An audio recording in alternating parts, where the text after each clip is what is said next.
Hai, Assalamualaikum warahmatullahi wabarakatuh. Apa kabar teman-teman semua? Mudah-mudahan semua dalam keadaan yang sangat luar biasa.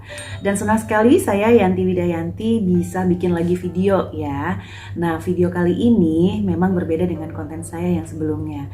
Dan saya sangat excited banget untuk membuat video ini karena video ini ditujukan untuk memenuhi tugas mata kuliah teori komunikasi yang diampu oleh Profesor Dr. Neni Yulianita di Universitas Islam Bandung. Kira-kira kita bakal ngebahas apa nih? Nah, sebelumnya Yanti mau tanya dulu nih sama teman-teman. Pernah nggak sih teman-teman membayangkan suatu ide baru atau teknologi baru itu dapat berkembang dan menyebar luas? Nah, contoh sederhananya, kita semua sangat ketergantungan sama yang namanya mobile phone. Tapi pernah kepikir nggak sih kalau teknologi mobile phone ini berkembangnya seperti apa dan prosesnya seperti apa? Mengapa teori difusi inovasi ini sangat relevan dengan kehidupan kita sehari-hari? Apalagi hal ini penting sekali untuk proses pembangunan masyarakat yang sedang berkembang maupun masyarakat yang maju, karena kebutuhan kita yang terus-menerus dan juga perkembangan ilmu yang seiring waktu sangat berkembang itu sangat relevan dengan perubahan sosial yang terjadi di masyarakat.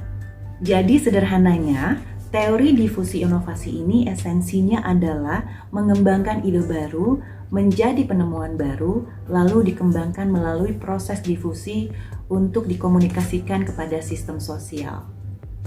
Teori ini memang berkaitan dengan komunikasi massa, karena dalam menghadapi perkembangan zaman, masyarakat itu memang perlu efektivitas potensi perubahan yang diawali oleh penelitian dan juga kebijakan publik. Karena pada dasarnya memang manusia itu memang membutuhkan satu perubahan-perubahan yang sangat bermanfaat untuk masyarakat banyak. Oke teman-teman, sebelum kita akan membahas lebih lanjut tentang teori difusi inovasi ini, secara singkat saya akan menjelaskan bagaimana teori difusi inovasi ini tercetus ya. Karena kalau satu teori itu nggak mungkin ujuk-ujuk ada, tentu melewati beberapa penelitian. Nah, teori difusi inovasi ini diperkenalkan awalnya oleh seorang sosiolog Prancis yang bernama Gabriel Tarde di awal abad 20. Dan Tarde ini memperkenalkan kurva difusi berbentuk S. Dan kurva difusi berbentuk S ini pada dasarnya menggambarkan bagaimana suatu inovasi itu diadopsi oleh seseorang atau sekelompok orang menurut dimensi waktu. Dan selanjutnya, teori difusi inovasi ini berkembang sesuai dengan perkembangan zaman dan diaplikasikan kepada bidang-bidang kontemporer seperti bidang pemasaran, budaya, dan lain sebagainya. Dan pada tahun 1960 ada seorang tokoh difusi inovasi yang sangat terkenal yaitu Everett M. Rogers. Dan beliau meluncurkan karya terbesarnya yaitu Diffusion of Innovation. Yanti akan mengutip pengertian difusi menurut Rogers. As the process by which an innovation is communicated through certain channels over time among the member of a social system.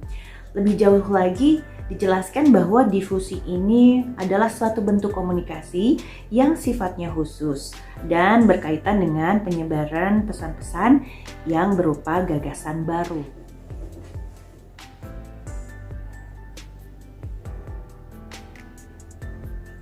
Teman-teman, tadi kita berkembang lagi ya, dan saya udah baca juga nih.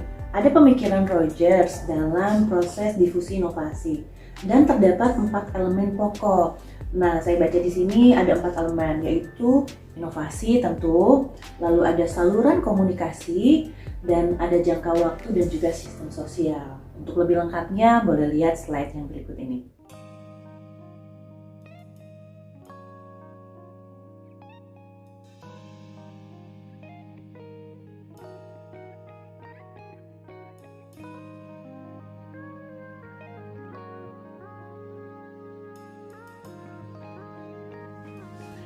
Setelah kita tahu 4 elemen pokok yang dikemukakan Rogers di teori difusi inovasi ini, teman-teman pernah kepikir nggak sih kalau untuk mengadopsi inovasi itu butuh proses? Kan nggak mungkin nih ada satu gagasan baru diterima begitu aja sama masyarakat banyak.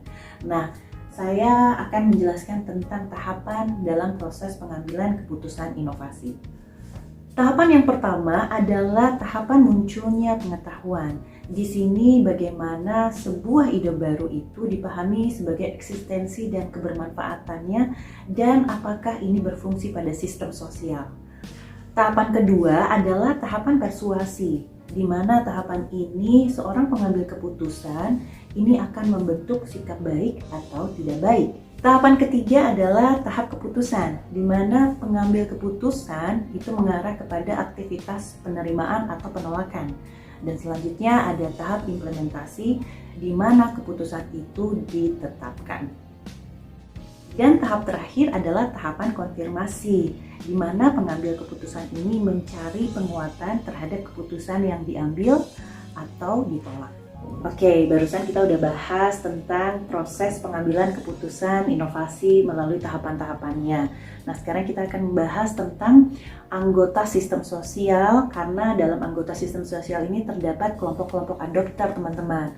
Nah, kategori kelompok adopter ini apa aja sih? Biar lebih jelas, kita lihat slide yang berikut ini. Kategori adopters yang pertama adalah innovators, dan di sini adalah individu yang pertama kali mengadopsi inovasi. Cirinya petualang, berani mengambil risiko, mobile, cerdas, serta kemampuan ekonomi tinggi. Lalu yang kedua ada early adopters, yaitu yang menjadi para perintis dalam penerimaan inovasi. Yang ketiga ada early majority, yaitu sebagai pengikut awal. Cirinya penuh pertimbangan, interaksi internal sangat tinggi. Yang keempat ada late majority, yang menjadi pengikut akhir dalam penerimaan inovasi. Cirinya skeptis, penerima karena pertimbangan ekonomi atau tekanan sosial. Lalu yang terakhir ada laggards, yaitu kaum kolot atau tradisional. Cirinya ya pasti tradisional.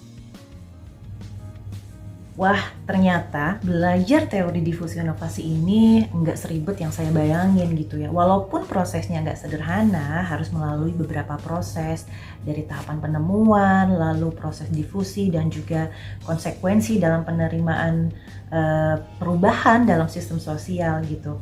Nah, ini kalau saya sih memandangnya proses teori difusi inovasi ini terus akan berkembang, karena seiring dengan perkembangan zaman memang manusia itu selalu membutuhkan hal-hal yang baru.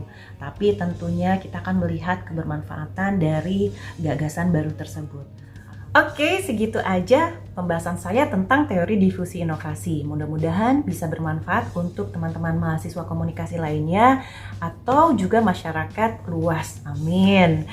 Iya, kalau boleh saya highlight, inovasi ini memang sangat kita butuhkan untuk perkembangan ilmu pengetahuan, karena itu akan membantu juga proses pengembangan masyarakat terkait dengan produktivitas kita ya sebagai manusia.